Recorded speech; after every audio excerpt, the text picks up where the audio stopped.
ओम श्री गुरुभ्यो नमः। हरि ओम सदाशिवसमारम्भां शंकराचार्यमध्यमाम् अस्मदाचार्यपर्यन्तां वन्दे गुरुपरम्पराम्। श्रुतिस्मृतिपुराणानाम् आलयं करुणालयं नमामि भगवत्पादं शङ्करं लोकशङ्करं। शङ्करं शङ्कराचार्यं केशवं बादरायणं सूत्रभाष्यकृतो वन्दे भगवन्तो पुनः पुनः। ईश्वरो गुरुरात्मेति मूर्तिभेदविभागिने व्योमवद्व्याप्तदेहाय दक्षिणामूर्तये नमः। उकारस्सन्धकारो वै ऋकारस्तन्निवर्तकः अन्धकारनिरोधित्वात् गुरुरित्यभिधीयते। ॐ सहना भवतु सहनो भुनक्तु सह वीर्यङ्करवावहै तेजस्विनावधीतमस्तु मा विद्विषावहै। ॐ शान्तिः शान्तिः शान्तिः। ॐ पार्थाय प्रतिबोधितां भगवता नारायणेन स्वयं व्यासेन ग्रथितां पुराणमुनिना मध्ये महाभारतम् अद्वैतामृतवर्षिणीं भगवतीम् अष्टादशाध्यायिनीम् अम्ब त्वामनुसन्दधामि भगवद्गीते भवद्वेषिणीम्।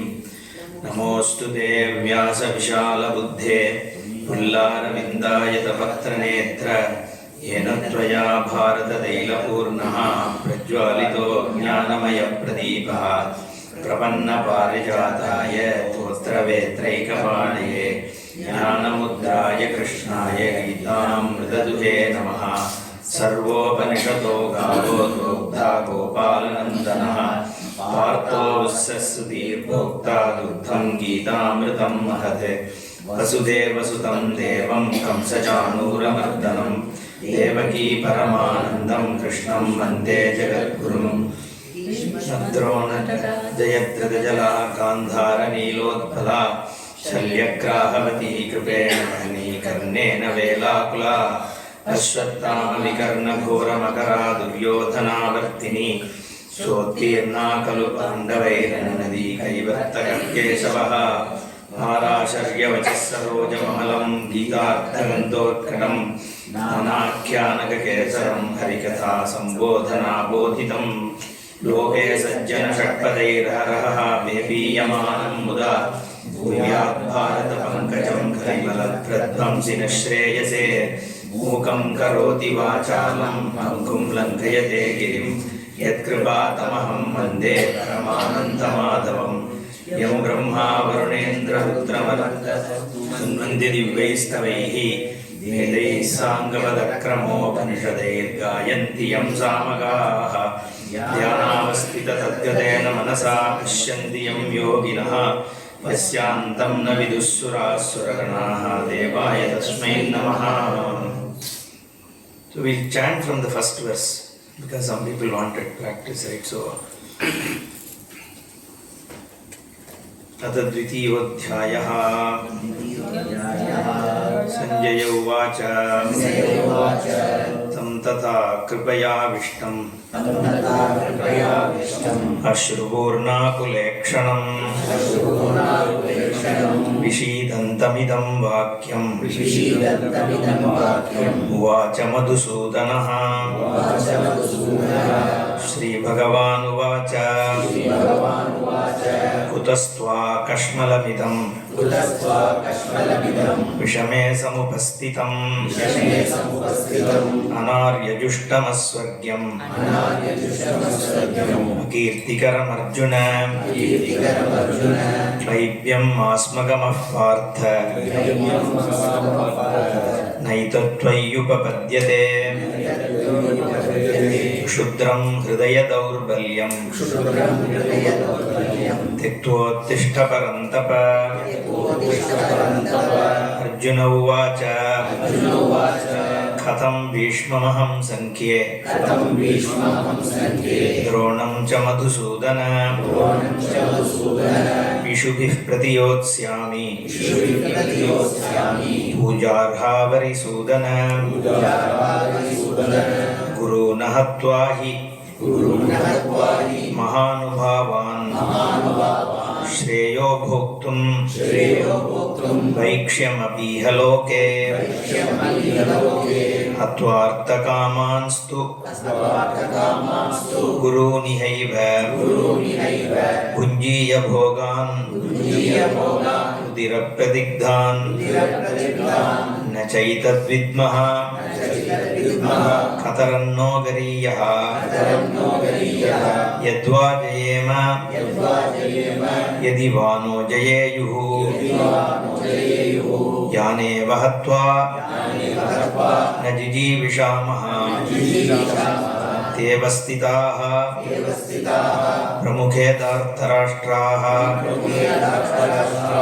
कार्पण्यदोष उपहतः स्वभावः पृच्छामि त्वां धर्मसम्मूढचेताः ये श्रेयस्यात् निश्चितं ब्रूहि तन्मे शिष्यस्तेऽहं शाधिमां त्वां प्रपन्नं न हि प्रपश्यामि ममापनुद्यात् यच्चोकमुच्चोषणम् इन्द्रियाणाम् अवाप्य भूमौ असपत्नमृद्धम् राज्यं सुराणाम् अपि चाधिपत्यम् सञ्जय उवाच एवमुक्त्वा ऋषिकेशं गुडाकेशः परन्तपः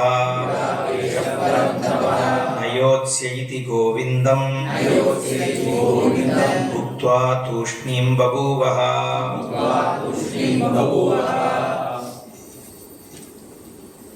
Okay. So Arjuna is in a quandary. He is not very sure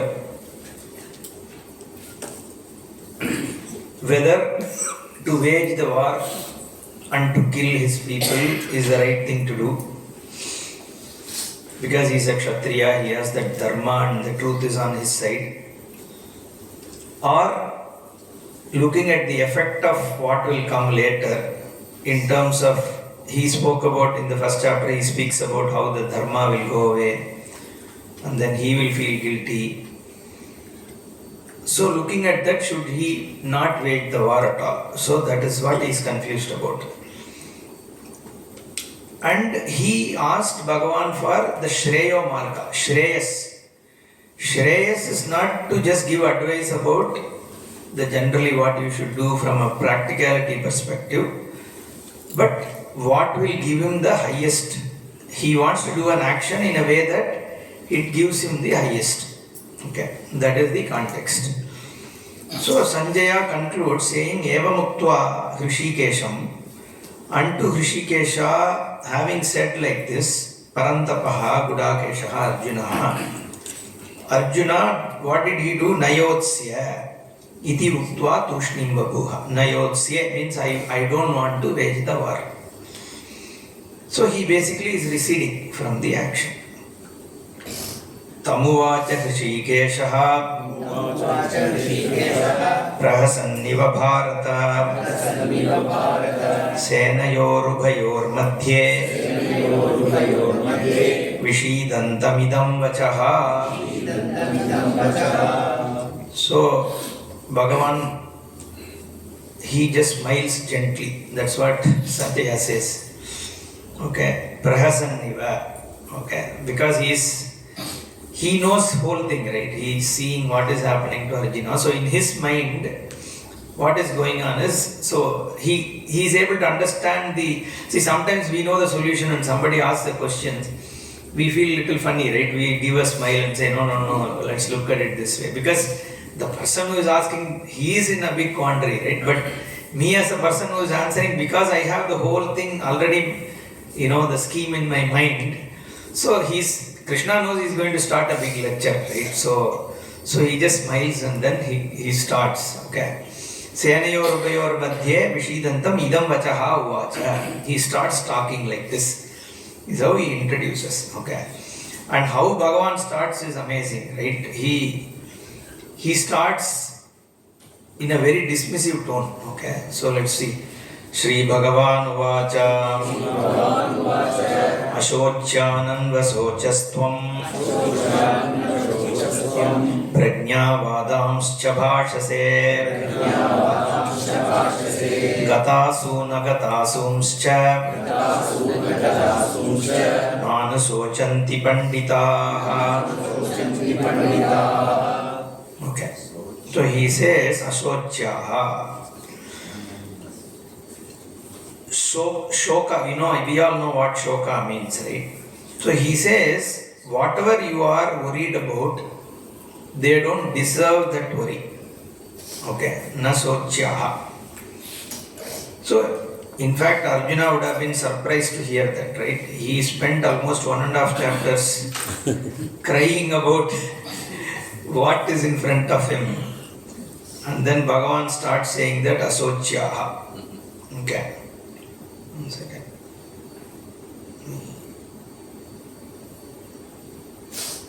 Okay. So the Anvaya goes like this for this. Anvaya is reassembling the words of the verses, right? Tvam asocyan anvasochaha prajnavadan bhashyasecha panditaha gatasu nagatasun cha na anusochanti. Okay. So, what doesn't deserve to be grieved for is something you are grieving about.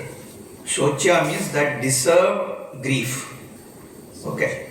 Ashochya means that there is no legitimate basis for grief. So what has legitimate basis for grief?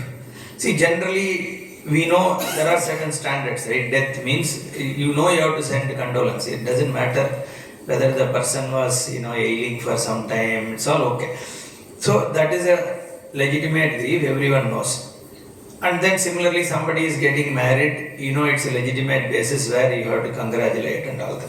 But there are things where it is in between, right? Sometimes you don't know whether it is situation for grief for somebody or it is situation for joy. There are many cases like this. So here Bhagavan is talking obviously about killing and death and all that, because that is where Arjuna's problem is, right? So he is looking at death. Okay. Why we have to look at death is also because what we call as the Pratama Malla Nyaya. Okay. So Pratama Malla Nyaya is if you want to become the chief wrestler, okay, the chief boxer in a town, what do? You don't have to go and fight all the 100 boxers. Whoever is the current winner, you just go and win that over that person, then you become the Pratama Malla, right? So if you have taken care of addressing the death, you have addressed everything. So that is the logic here. And also the context is Arjuna, he has been talking about death. Also, one other interesting thing is, the whole knowledge is about Atma. Okay. Because you are pursuing Atma Jnana, where it is easy to, an easy way to look at it is when you talk about the death. Okay, that is where not only in Gita, even that Nachiketa Samvada also, he goes to Yama and then asks, does a life after death exist or doesn't exist? So he goes and asks that question, right? So that is also about death only. So the discussion about Atma using death is another very useful way to start it. Okay. And also, see, death in other cultures is considered in a very negative way. Like Jaishankarji was saying, right? Rest in peace kind of thing. But we celebrate it. He says, Mrityave Swaha, right? So Rudra is considered as Mrityu. So the death itself, because it is a reality, right? So death is something that is not like we fear from. We pray to death, okay? Rudra is seen as Mrityu himself. Okay. That is one thing. Also, there can be 3 ways, right? You can look at the answer that Bhagavan has given, right? From 3 standpoints, you can look at it. One is a pragmatist. Okay, do you need to have sorrow over death? Okay.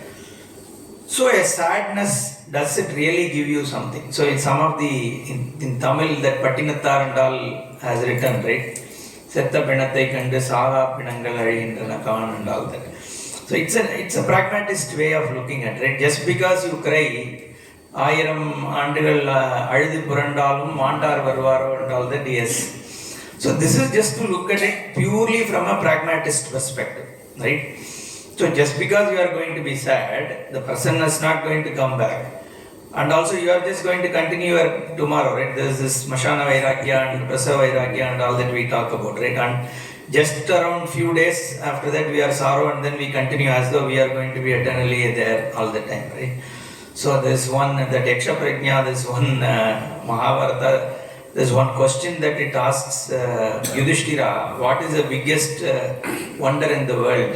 So he replies saying that even after seeing so many people dying around them, everybody thinks that they are permanent. Okay, that is because the Atma is permanent, right? So that is why the human tendency is to believe that you are always there. Okay, so that is the pragmatist perspective. So that is number one. Second is the Astika perspective. Astika, this is where all the Dvaiti, Visishtadvaitis, everybody comes into picture, right? Who believes in the next birth. So once, in fact, that Dehinosminata, Deha and all, Bhagavan also talks about it here. So if you believe, because this rebirth is a belief, right? Entirely, we say Shastra is a Pramana. Shastra is a Pramana for certain parts is a belief, right? I mean, rebirth is a belief, honestly speaking. Pramanya for Shastra is a status we give to the Shastra, okay? Now, whether it can be proved, I mean, even Shastra as a Pramana for rebirth, can that be proved? You can't prove it, right? I mean, there's nobody who has gone to a next birth and come back and told you that I was born and I have come back, right? Or nobody recollects previous birth and tells, and even somebody tells you that, see, there's one astrologer, I met him, right? He told me that I was born in Palakkad for some Chettiar, as some Ishwaran was my name. I didn't believe it, right? So, what is the proof for these kind of things? There's no proof. I mean, you can choose to believe. So, that is the Astikya Buddhi only. So, in certain parts, it is only a belief. But, so that is how most of the philosophies and religious traditions look at some of these Gita verses. They take it that Atma continues in the next birth. That is what Bhagavan means here, which is okay, which is one standpoint. The third standpoint is what the Gita is actually trying to look at it, right? Which is what is Atma and what is Anatma, and is Anatma an independent reality than Atma? Okay, so these two we need to look at. See, morning Jaishankar ji was talking about whatever is seen as this is not me. Whatever I know can't be me, right? That is true. But then that doesn't establish Advaita by itself, because as much as I am true, there is also reality to the non-me to be true. Okay? So there are Dvauhi Padarthau, we say there are only two things in the world. One is I, the other is not I. Okay? Everything not I is known to me. Like whether it is the table or you or the sun or moon or whatever it is all non-me. So there is me and then non-me. Okay, I and that is Atma and Anatma, let's say. Now, if Atma is true and Anatma is also true, equally true, if they are same orders of reality, that doesn't establish Advaita. But what Shastra shows is there are two orders of reality. Anatma is dependent on Atma. Okay, so one is Satyam, the other is Mithya. Mithya is a technical usage. Okay, it means dependent reality. That's what it means. Okay, so a pot has a dependent reality on clay. It's a Vyavaharika Satya is another term we use. It doesn't have its own reality. It has its dependent on another reality which is Satyam, which is the clay. Clay is Satyam, pot is Mithya. Because when you touch the pot, you touch the clay. You lift the pot, you are lifting the clay. The weight of the pot is weight of the clay. There is no pot which is on top of clay, which you can take out, right? Nor there is a pot inside clay. So if pot is an intrinsic attribute of clay, then whenever I see the clay, I should see a pot, right? But I don't do that. So the pot is neither an intrinsic attribute nor it is on top of it. You cannot separate it out. Though some other darshanas say that pot is a separate reality, clay is a separate reality, and they are combined by a sambandha called samavaya. Okay, all that we generally negate, but I don't want to get into those things. But we all understand that pot is nothing but clay. So one is satyam, the other is mithya. Now that is how this atma and anatma is looked at. Okay, anything which is anatma, which is known to me, what is known to me, does it have an independent existence of its own?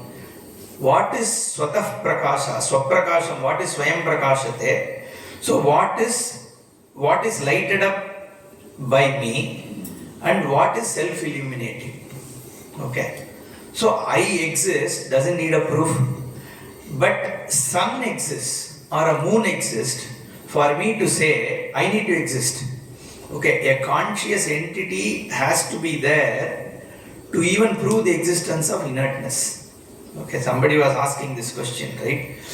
So generally how do we look at Atma? There is this world, there are these inert bodies, this body, and then inside each of the body there is one conscious entity. That's how we look at it. But now look at it the other way, right? Can this inert world, can the existence of it be proved without it being illuminated by a consciousness? Without a consciousness illuminating the Jagat existence itself cannot be established. Either I have to see or some other entity has to see. So inertness needs consciousness for its existence and for it to so we call it as satta and spurti. The existence and illumination of anything, for it to happen, a Chaitanya Atma has to be there. Okay, so what lends it its existence? How does it illuminate? It's only my Atma which illuminates it. So there is one shloka, one mantra is there. Na tatra suryo bhati, na chandra tarakam, na ima vidyito bhanti kutoyam agnihi, tameva bhantam anubhasi sarvam, tasya bhasa sarvamidam vibhati. So even the sun and moon, so does Swamiji used to ask that, right? So let's say there is a tube light. What is more powerful than a tube light is, let's say, a moon. And what illuminates the moon is the sun. But what illuminates the sun is my Atma, because without a conscious thing there, the sun is not illuminated. To whom is it illuminating? Okay. So the existence of an inert thing is dependent on the Chaitanya Atma. Okay. Without the Atma being there, nothing exists. Okay. That's one. So now we spoke about objects. Even time. So do you exist in time, or does time exist in you? This is another question, right? There is no tangible thing called time, right? Time is just an experience. So what is the truth? Truth is the present. The current moment is the only truth. Okay. The rest is all superimposed on present. So your memory is what says that there was a past. And what is time? It is multiple moments you assemble together and say this is 1 second or 1 minute. 1 minute breaks down into 60 seconds. And what is a second? Second is also a lapse of time. It has microseconds, nanoseconds, whatever, right? So the truth of it is only present. So then time depends on what? So do you exist in time, or does time needs for it to present? Again a Chaitanya Vastu has to be there. Only in a conscious thing time is known. Right? Time's existence also is in Chaitanya only. So space is also known to me. Okay, spatiality is an experience. Objects are experienced to me. So everything is illuminated by my Swarupa. Okay, so this is Atma and that is Anatma. And Anatma doesn't exist without the presence of Atma. So that is Mithya and this is Satya. You get that? So this is a Siddhanta. This one verse, this Asocya and Anvasochasva. In fact, Swamiji in his Gita home study commentary says this one verse is talking about what the entire Gita is trying to cover. This Asocyan, this negating word, is what is basically saying everything is anatma except for the Atma Vastu. None of the other things deserves any worry. Okay. If Atma doesn't exist, it is not a cause for sorrow. When Atma is always going to be there, Atma cannot be a source of sorrow. So what is the reason for your sorrow is what he is asking Arjuna. Okay. So unless you understand, then otherwise you have to base it on belief.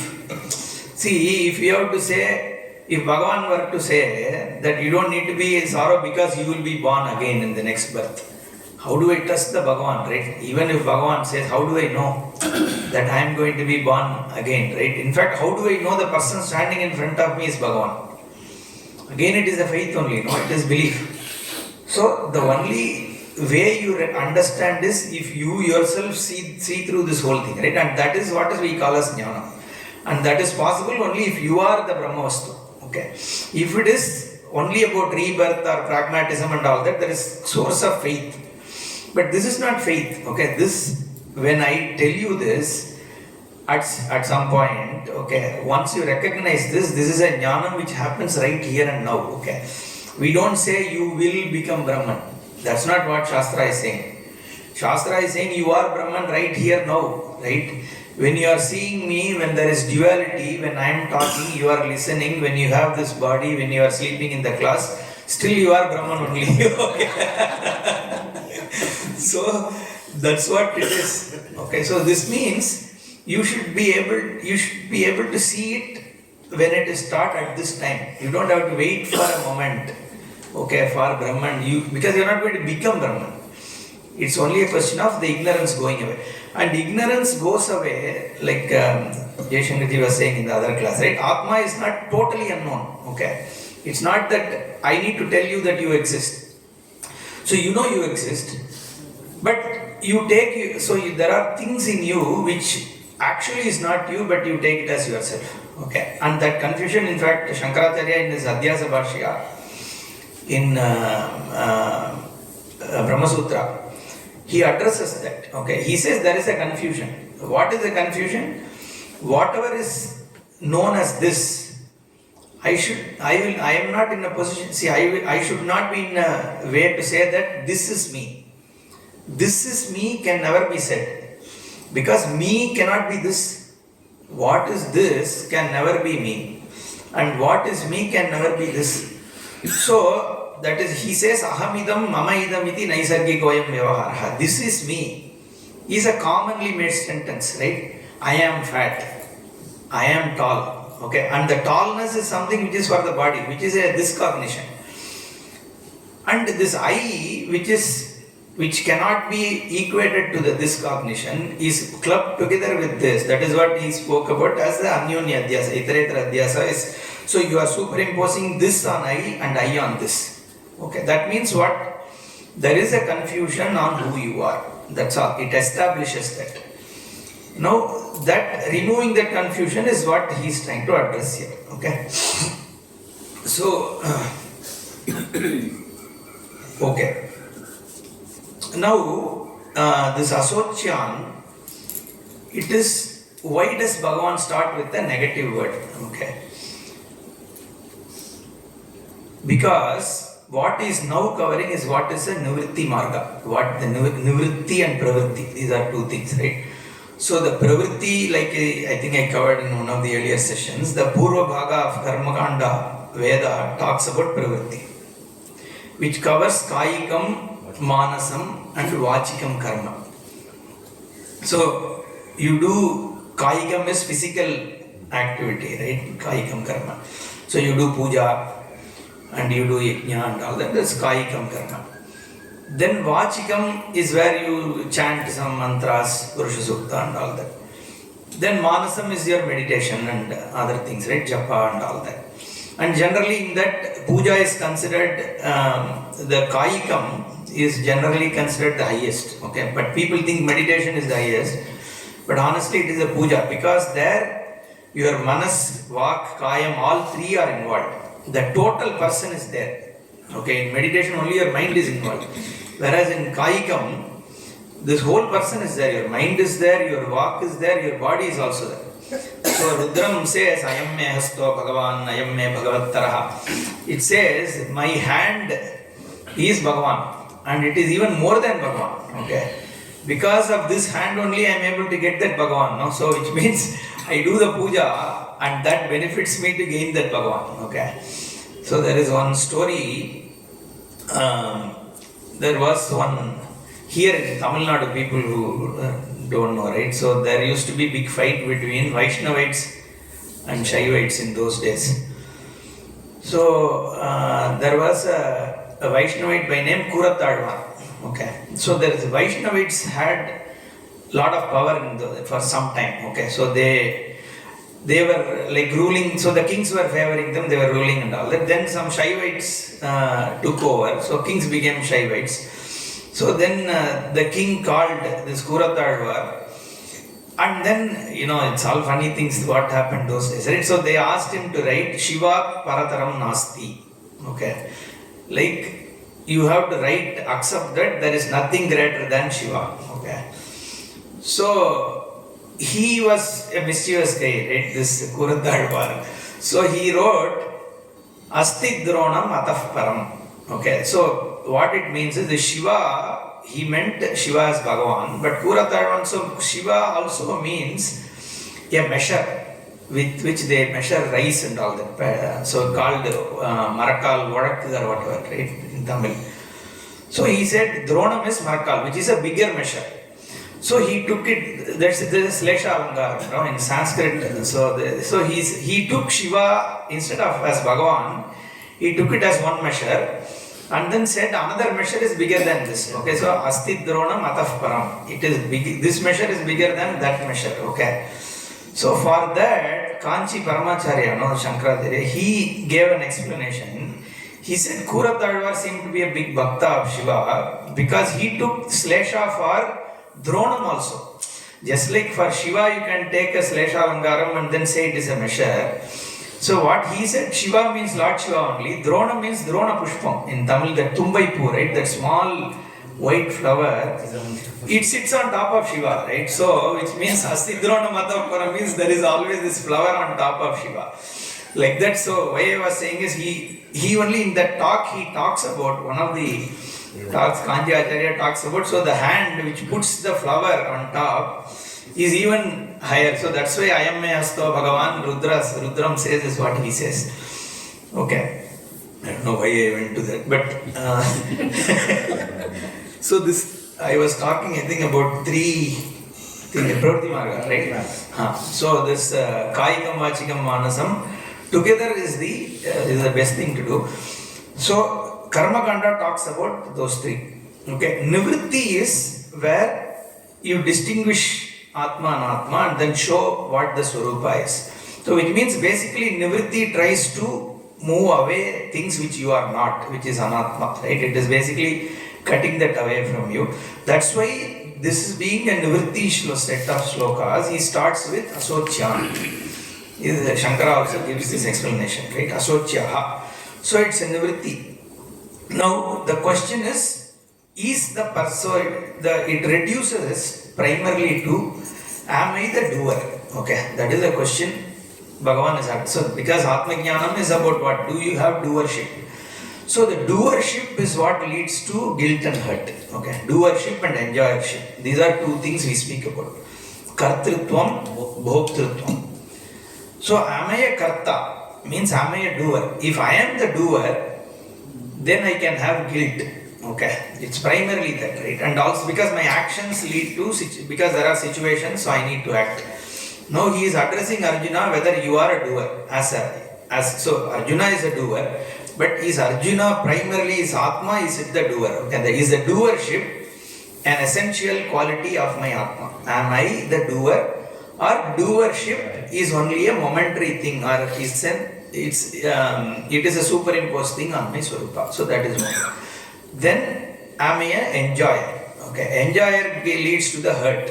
Okay, so is enjoyership an incidental attribute on me, or is it an intrinsic attribute of me? Okay, so if you address the doership and enjoyership, and if they are dismissed that they are not you, then all your problems are gone. Somebody asked, I think someone asked how the guilt and hurt goes away, right? So the moment your doership and enjoyership is gone from you, Doership, I mean, the guilt and hurt goes with them, right? That's how it is.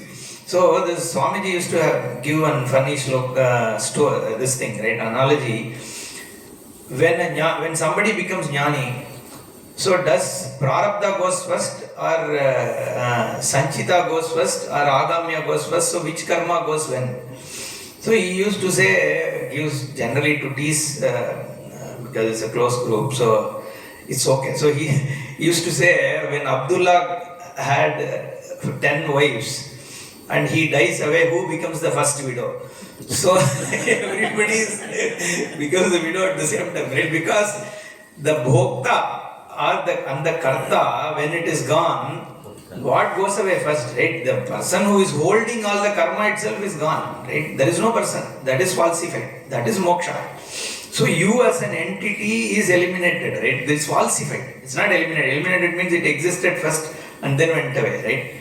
But here, the jnanam is you never existed as an entity, individual, right? It is falsified. So once that is falsified, then you become Brahmaiva. Brahmavid Brahmaiva Bhavati. So once you are Brahman, so where does your kartrutvam, bhoktrutvam, karma, guilt, all that stick? Nowhere, right? It doesn't have a place to sit.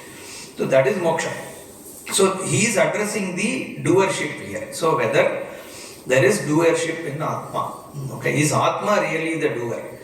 So if I am the doer, I always should have the doership, right? And I don't see that in deep sleep. And I have a different doership in my dream state. So it is not always there with me. Okay. So again the doership is known to me. Again, so right. So I am a father for some time, I am a son for so it's a role play, right? Everything is a role play. So all those are known to me. My doership is known to me. My bhoktrutvam is also known to me. So the Swarupa is the one which lights all of them up. Okay.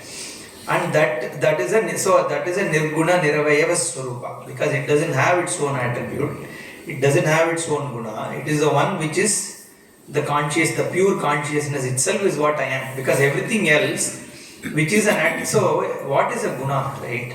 I know it's getting little too technical, but see, the guna needs, again the guna is lighted up as a knowledge to me. Okay, something is red, something is white, means it is, I am aware of a guna, right? A guna has to be known to me. Avayava has to be known to me, right? All these things are lighted up by my Swarupa, but my Swarupa itself cannot have an Avayava, because it can't establish. If I have intrinsically a guna also, that guna becomes my Swarupa, and I can never see that guna, because what lights up that guna, right? So that is where Shastra says your Atma Vastu, Swarupa itself is Niravayava and Nirguna Vastu only. Okay. And that is revealed by Shastra. Okay, so here we don't have a Prakriya to reveal, Gita just states it. Okay. You have to go back to Upanishads as to how it is revealed technically. So Gita, if you see here, right, he is just saying Ashocyaha. Okay, now we have to fill in everything. So we have to bring Upanishads, we have to bring all that knowledge and then fill the gap here. So Krishna doesn't give a Prakriya in terms of how to reveal it. And so that is why the source book is always Shruti. So only Upanishads reveal it. Okay. Okay. So let's go to the next verse.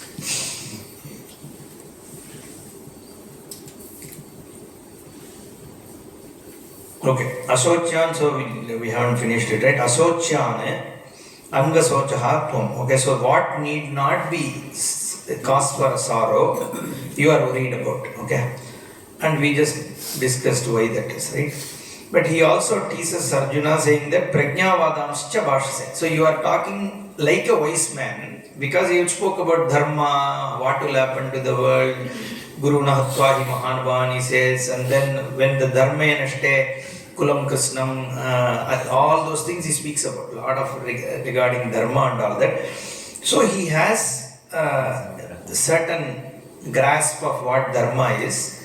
But then he doesn't have a complete panditya, because he doesn't understand Atma and Atma difference, right? So he says, Gatasun, that's why he says, Panditaha Gatasun Agatasumscha Nanusochanti.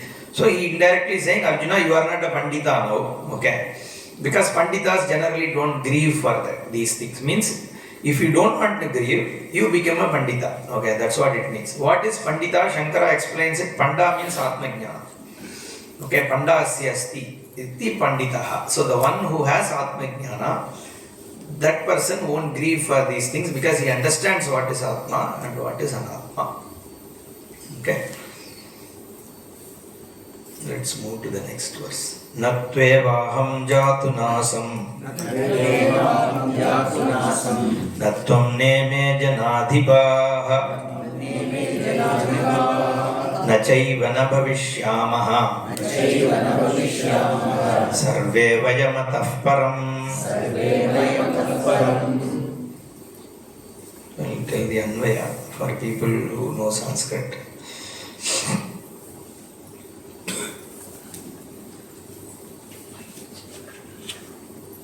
Aham jatu natu asam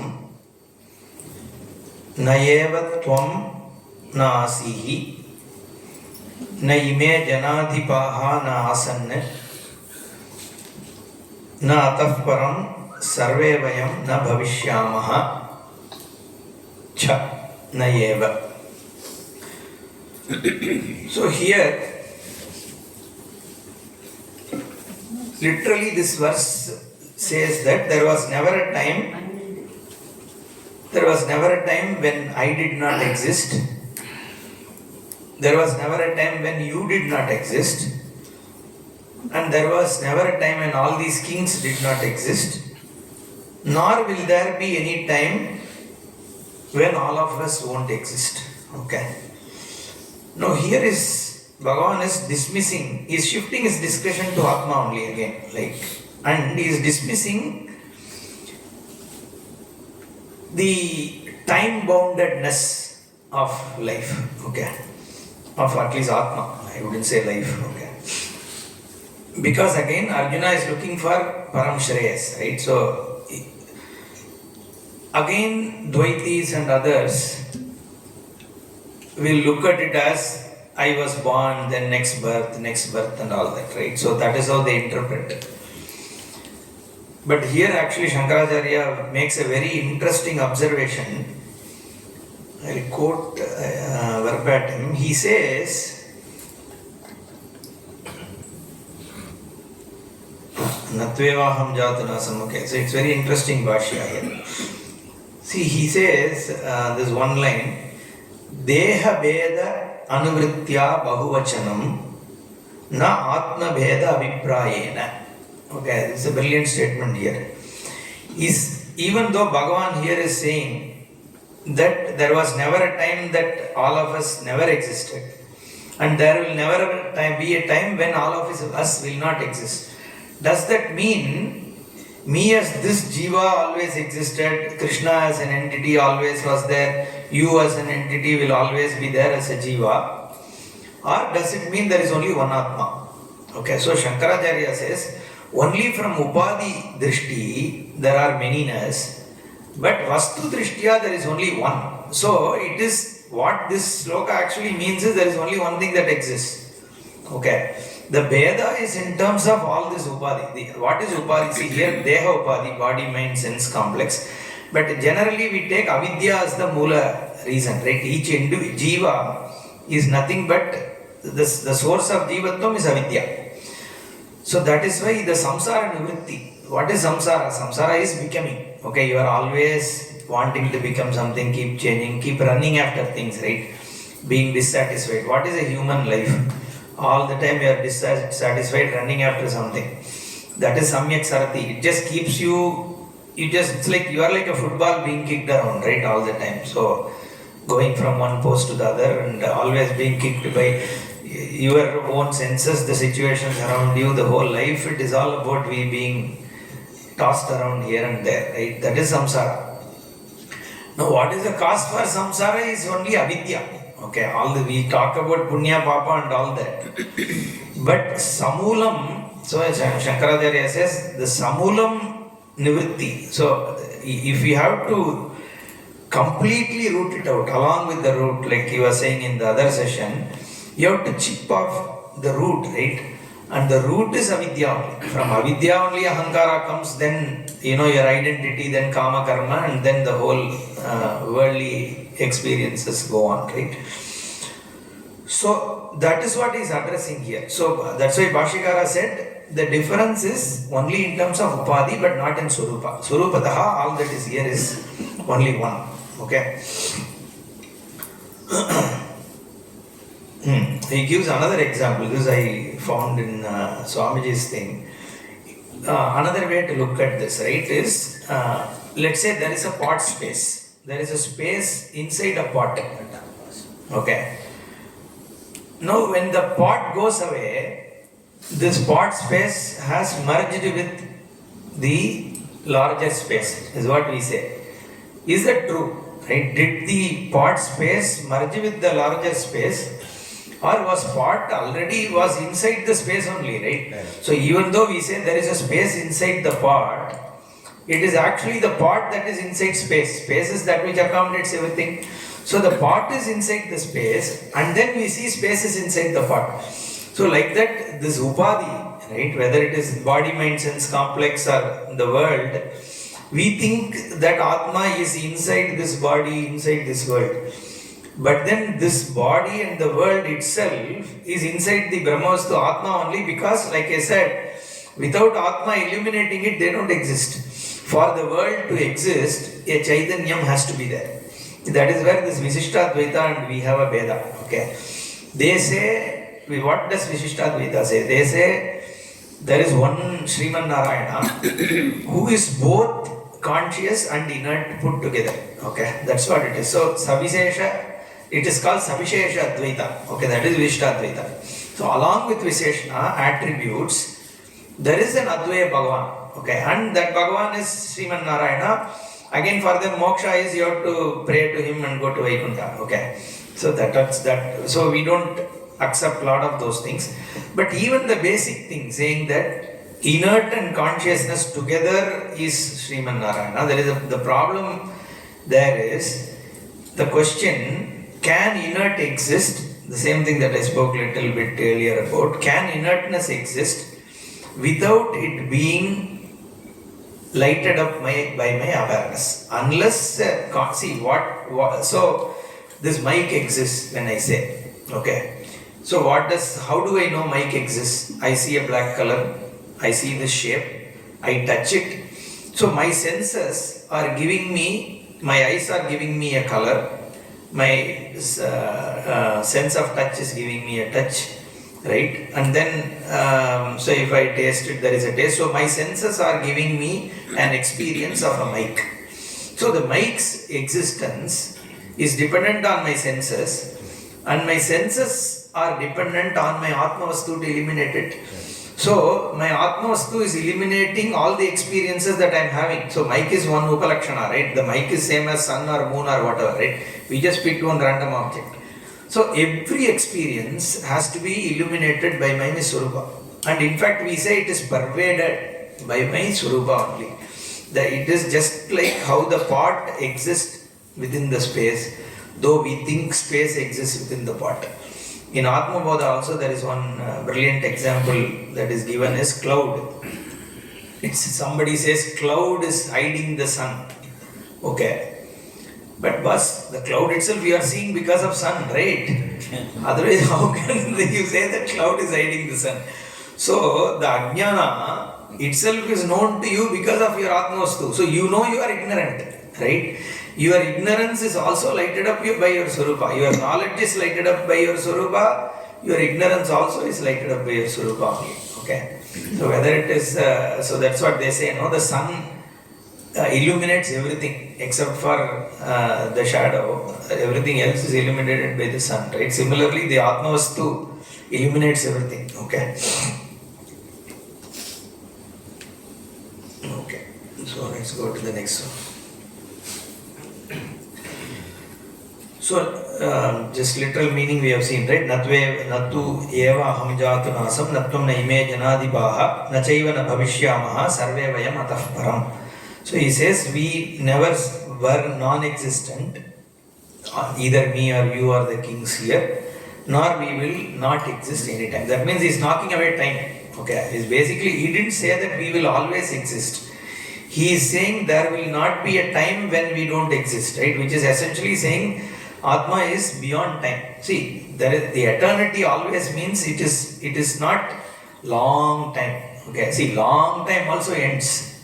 If you ask the question, what is after the time ends? Okay, that question is meaningless, right? Because the question itself implies there is time after that. It's like saying what is outside of space. See, when you say outside, it means spatiality is already implied there. Okay. So that means spatially unlimited means it has to be beyond space, right? Time-wise eternal means it should be beyond time. Object-wise unlimited means it has to be beyond object. So it should be outside of the realm. You can't answer it within the realm of time and then say that it is beyond, it is like eternal, right? So that is where it is. So what is beyond time is Atmast only. Because of which time exists, has to be a superset of time, right? It is simple. So if time is illuminated by my Swarupa has to be at least as much as the time. It can't be subset of time, right? That's how it is. In mathematical thing, something which is a superset has to be larger than the subset, right? It is so simple. So it is the Atma Vastu which illuminates time, which illuminates space, which illuminates the objects which are there. So it is beyond time, space and objects. Okay, and what is Atma Vastu? That is me. The one that illuminates all that is here, including my body. So at this time my mind is illuminated by it, my speech is illuminated by it, my perception of the world is illuminated by it. In fact, there is nothing other than it that is illuminating the whole thing. It provides the Astitvam and Bhanatvam for all the experiences. That is what is covered here. Okay. We'll go to the next one. Dehinosmin yata dehe Kaumaram yauvanam jara Tata dehantara praptihi Dhirastatra namuhyati. Okay. Here Bhagavan gives an example of how to assimilate this, right? Yatha dehinaha Asmin dehe kaumaram yauvanam jara Tata dehantara praptihi tatra dhiraha namuhyati. So he gives an example, right? How do you say that I always exist, right? Beyond all the changes which are there, I am witnessing all the changes and I as unchanged reality always exist. Okay. So to assimilate this, he gives an example. It's a stock example that people always anyway use. So in the same body, when so much of change is happening, you as an observer of it, you don't change, right? So as a child, as a youth, as a middle-aged person, as an old person, even though your body keeps changing, you don't look the same. Somebody sees you after 40 years, they don't even recognize you. They think they are seeing your father. So, in that kind of a context also, you as somebody who is experiencing their body and the world around it, you don't change. So, you are able to just recollect all that happened in your childhood. So, an old man will just talk for 70 years of his life. For 75 years, right? So that's because all of that is your own, as your own, right? Because you don't change. You are there witnessing all of it. Even though so many things have changed around you, your body changed, everything changed. And like one other example that Jai Shankarji gave, somebody loses his leg also. But that your entity is still complete. It is witnessing all of it and then stays the same. So he says it is like that. So this is one way of, this is where I think this Deha Vitarikta Atma. See, one important thing, this Deha Vitarikta Atma is what he talks about here, which means after this body goes away also, I go and take another birth. Then you can ask me a question. You said that everything is only one Atma, right? Now how do you assimilate this where you are born again as, so there are different levels of understanding. See, that is where I was saying, there is a Vyavaharika Satyam, there is Paramarthika Satyam, then there is Pratibhasika Satyam. We talk about three kinds of realities. So, Paramarthika Satyam is an ultimate reality which doesn't change at all. Okay, that is Paramartha. Okay. So, which is a reality which doesn't change in time, which doesn't change person to person, nothing. It is just the reality. Okay, it is a vastu tantram. What is, you know. Okay, and then there is a vyavaharika satyam, which is empirical reality, is what we say. Let's say pot is clay. That's what we said. Pot is clay, lid is clay, jar is clay, whatever. But still pot holds water. Okay, I cannot say pot is same as lid. So in lid I can't hold water, right? Only pot can hold water. And jug is different. So there is a arthakriya. Okay, so there is, so even though we say everything is clay, but there is a certain specific usefulness of pot and lid and all that, right? So that we call, so that is a vyavaharika satyam. For transacting, empirically it is real. But ultimately everything is clay. Okay. So this is the jnanam. So that's how a jnani can interact in the world. Even after jnanam, how do you interact? Suppose you say everything is Brahman and somebody gains this jnanam. How is that person able to still walk, eat food, drive a car, right? Everything is Brahman, he doesn't go and hit the car on a tree, right? It doesn't work like that. So there is a vyavaharika satyam we need to recognize. There is just because everything is clay, I don't do same vyavahara for, there's one story, I'll end with this story, right? So there was a king who was, Swamiji used to tell this story. So who was influenced by Buddhist, both Advaitins as well as Dvaitins, okay? There was always this fight. So these Dvaitins went and told the king, these Advaitins are all cheating you, okay? So if everything is same Brahman, they should look at the world that way, right? So why don't you send your elephant behind these Advaitins? If they run away, then we win, okay? If they stay there, then assume that I accept that everything is Advaita, okay? So the king sent his elephant behind these guys, to the crowd. The first set of people to run were Advaitins, okay? So they just ran. So then the king pulled them and then say, you guys are cheating me, okay? See, if elephant is mithya or is non-existent, why did you run? Then these people said, elephant is mithya, we agree. But our running is also mithya only, no? So so that is what it is, right? So that's how we have to understand this reality. So we will see in the next class. Om Purnamadav Purnamidam Purnat Purnamudachyate Purnasya Purnamadaya Purnamevavasishyate. Om Shanti Shanti Shanti. Harihi Om Shri Gurubhyo Namaha. Harihi Om.